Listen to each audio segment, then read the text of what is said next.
Le problème que nous avons, c'est que dans nos communautés africaines, dès que nous ne sommes pas d'accord, nous allons à la rupture.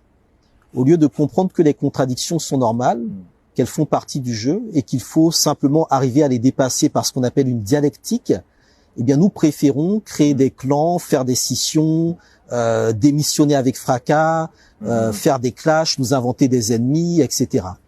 Et ça, c'est quelque chose qui a été constamment présent. On a opposé Malcolm X à Martin Luther King alors qu'ils sont complémentaires. Exactement. On a opposé Marcus Garvey à William Du Bois alors que c'est leur complémentarité qui a permis de donner quelqu'un comme Kwame Nkrumah. Exactement. Donc on est dans ces enjeux qui à l'époque étaient pertinents et qui ensuite vont déboucher sur ce qu'on appelle le cancer de la trahison. Le cancer de la trahison, c'est la manière dont quelqu'un comme Patrice Lumumba a été trahi par Mobutu. La manière dont Thomas Sankara a été trahi par Blaise Compaoré, qui était précédemment son meilleur ami.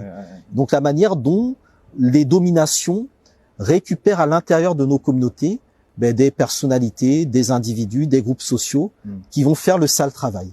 Et ça aussi, ça nécessite de nous questionner et de nous mettre en face d'une autocritique.